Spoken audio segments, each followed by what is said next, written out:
રાધે રાધે, જય સિયારામ. આપણે આજે વસંત પંચમી નો દિવસ છે, એટલે થોડીક વાતો વસંત પંચમી વિશે લેસી. રાણીમાં રૂડીમાંનું ચરિત્ર કદાચ આજે નહીં લઈ, તો વસંત પંચમી વિશે લઈ. તો આ વસંત પંચમી એ દિવસ છે કે જ્યારથી વ્રજની અંદર 40 દિવસની હોળી ચાલુ થાય છે. આજથી વ્રજની હોળી ચાલુ થઈ જશે, તે 40 દિવસ સુધી રહેશે. એમ કહે છે કે વસંત પંચમીના દિવસથી રાધા કૃષ્ણએ પ્રથમ હોળી ખેલવાનું ચાલુ કર્યું. મતલબ હોળીનો ત્યોહાર તો આદિ અનાદિ હતો, સતયુગથી આવેલો આવે છે, પણ વ્રજની હોળી નો પહેલો દિવસ એટલે વસંત પંચમી છે. આજના દિવસથી રાધા કૃષ્ણ હોળી ખેલવાનું શરૂ કરતા તો વ્રજના દરેક ગામમાં એક એક દિવસ હોળી થતી. મતલબ વ્રજના 40 એવા મોટા ગામ છે કે જ્યાં રોજે રોજ હોળી થતી. તો આપણે એમ થાય કે ભાઈ આટલી હોળી કરવાની શું જરૂર હતી? તો કે પ્રિયતમ રાધા કૃષ્ણ 40 દિવસ માટે સદા ભેગા રહી શકે, 40 દિવસ માટે એકબીજાનું સાનિધ્ય લઈ શકે, એટલા માટે આ હોળી ઉત્સવ થયો હતો. આ હોળી ઉત્સવ એટલા માટે થયો હતો કે 40 દિવસ સુધી પ્રિયતમ છે ને એ એકબીજાનું સાનિધ્ય લઈ શકે. કારણ કે રાધા કૃષ્ણને બીજું કઈ કામ હતું નહીં. એ પોતાની પ્રેમની લીલાઓ કરવા માટે ધરતી ઉપર પધાર્યા હતા. જગતને નિકુંજ લીલાઓનું જ્ઞાન કરવા માટે જગતમાં પધાર્યા હતા. એટલે એને કઈ બીજું કામ હતું નહીં લીલા કરવા સિવાય. એટલે એને હોળીમાં વ્રજમાં 40 દિવસની હોળીની પ્રથા ચાલુ કરી દીધી કે દરેક ગામે અલગ અલગ હોળી. એટલે નવા નવા ગામમાં યુગલ સરકાર નવી નવી હોળી ખેલી શકે. એવો આ વસંત પંચમી નો દિવસ છે. અમારા બાબાના આશ્રમમાં પણ આજે સંતો કીર્તન કરશે, અને કીર્તન કરીને બાબા જયારે ભજન કરીને બારે ઉઠશે ને તો બધા કલરે પણ રમશે. મેં એકવાર વસંત પંચમી જોઈન્ટ કરી છે એટલે કહું છું. આજ બાબાને ત્યાં રંગોત્સવ થાય છે, પણ શિષ્ય વચ્ચે, જો બીજા કોઈ નહીં, બહારના બહુ નથી હોતા, પણ રંગ ઉત્સવ આજે થાય છે. કારણ કે આજથી હોળીની શરૂઆત છે. અને એમ કહેવાય છે કે રાધા કૃષ્ણ આજે પણ હોળી રમે છે. અને એના પીળા કલરના ટીપા આજે પણ આકાશમાંથી પડે છે અને ધરતી પીળા રંગની થઈ જાય છે. એટલે આકાશમાં જેમ તારોડિયા હોય ને, એમ ધરતી ઉપર પીળા પીળા ટપકા થઈ જાય છે. એમ માનવામાં આવે છે કે રાધા કૃષ્ણ આકાશમાં હોળી રમે છે આજે પણ. અને આ વાતને મારે કાન પકડીને સત્ય માનવી પડે. સત્ય એટલા માટે માનવી પડે કે એક વખત વસંત પંચમીના દિવસે હું શ્રીજી મંદિરે હતો અને હાવ પાછળ બેઠો હતો. તો કાયદેસર ખુલ્લા આકાશમાં બેઠો હતો ને, તો કાયદેસર જમીન ઉપર મેં પીળા ટપકા જોયા મારી નજરે. એટલે હું આને ખોટું ના માની શકું. મને ખબર પડી ગઈ કે પ્રિયતમ હોળી ખેલે છે અને આ બધા ટપકા જો પીળા પીળા થઈ ગયા છે.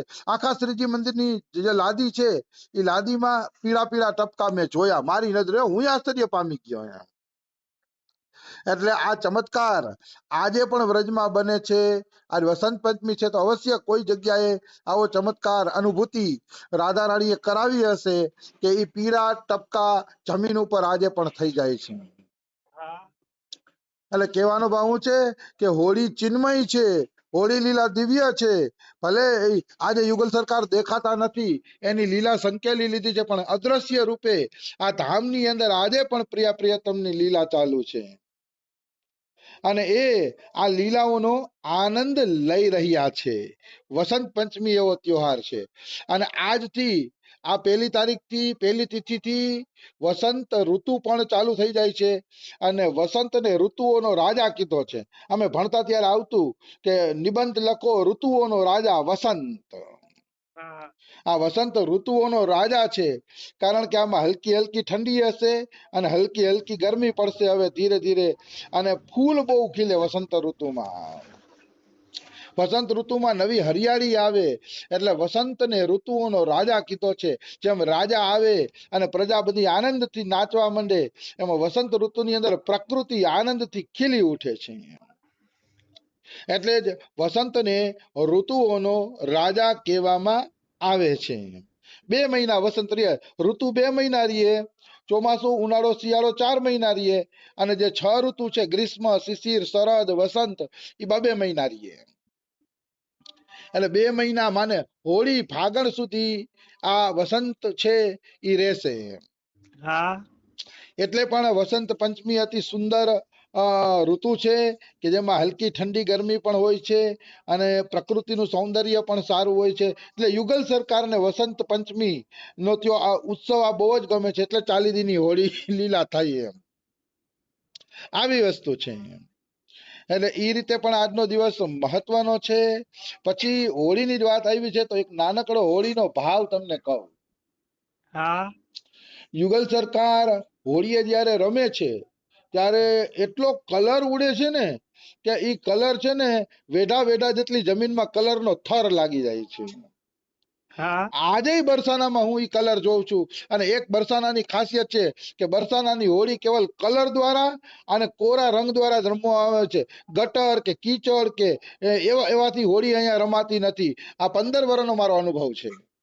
હા ઈ દ્રષ્ટિમાં ગુજરાત કરતા વ્રજ આગળ છે. ગુજરાતમાં તો કીલ ને કદડા ને ગટર ને કોણ જાણે કેવા કેવાથી હોળી રમાય છે. હા તો ઈ ઠીક નથી લાગતું. શુદ્ધ કલર હોવો જોઈએ, શુદ્ધ રંગ હોવો જોઈએ. એમાં બરસાનાની હોળી કરો તો તમને આનંદ આવી જાય. કારણ કે શુદ્ધ રંગ અને શુદ્ધ કલર થી રમવામાં આવે છે બરસાનાની હોળી. એવી વાત છે. તો એક વખત રાધા કૃષ્ણએ રંગોના કુંડ ભર્યા, મોટા મોટા કુંડ, અને એમાં રાધા કૃષ્ણ એકબીજાને ઝબડવા માંડ્યા કુંડની અંદર. હા તો ઈ જે ફૂલમાંથી રસ બનાવવામાં આવ્યો હતો, કેસુડા અને ઈ ફૂલમાંથી જે કલર બનાવવામાં આવ્યો હતો, એ ફૂલ પોતાના સૌભાગ્યની સરાહના કરે છે. હા ફૂલ એમ કહે છે કે ધન્ય થઈ ગયા અમે, ભલે અમારે કચડાવવું પડ્યું, કૂટાવવું પડ્યું, અમને મસળી નાખ્યા, ભલે મસળી નાખ્યા, પણ આજ અમે પ્રિયતમના શરીરે લાગી ગયા છીએ. વાહ અમારા અહો ભાગ્ય, અમારા ધન્ય ભાગ્ય કે અમને પ્રિયતમની સેવા મળી. મતલબ નિત્ય વિહારમાં કૂટાઈને પીટાઈને પણ બધાય પ્રિયતમની સેવા ઝંખે છે. હા ભલે કૂટાવવું પડે, તૂટવું પડે, કારણ કે ફૂલનો જ્યારે રસ કાઢવામાં આવે કલર બનાવવા માટે, ત્યારે ફૂલને મસળવામાં આવે, કૂટવા પડે, એના અસ્તિત્વનો નાશ કરવો પડે. અને એ અસ્તિત્વનો નાશ થાય ને પછી જ પ્રિયતમની સેવા થાય ને, એવું સૌભાગ્ય મળે છે.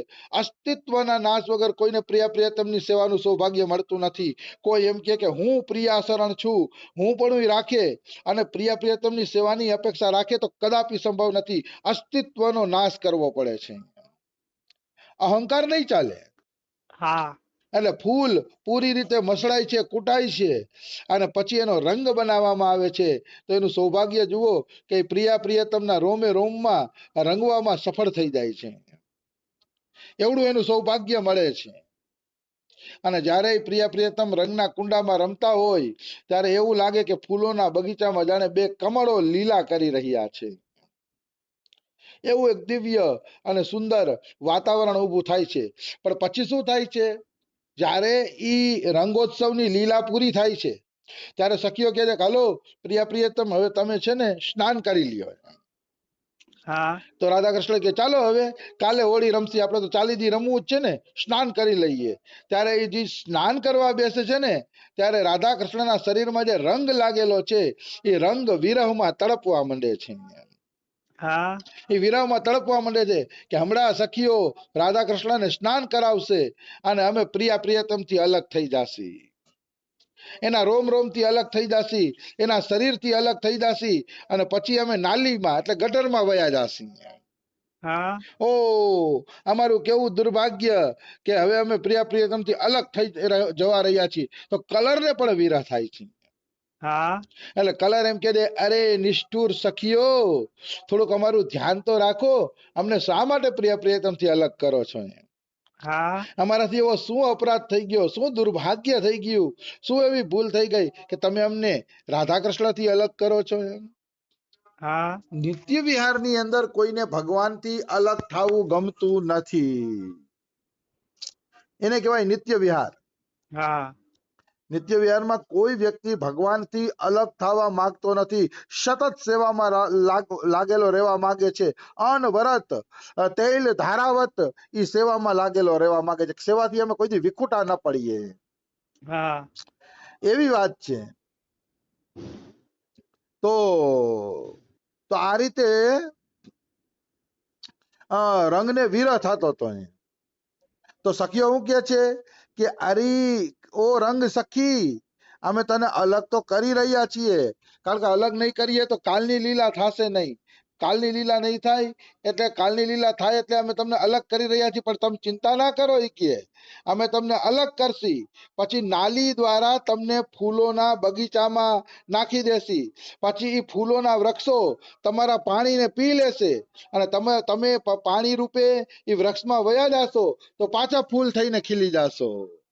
વાહ અને કાલની હોળીમાં તો પાછા અમે તમને તોડી લેશી, તોડી અને કૂટીને પાછો તમને રંગ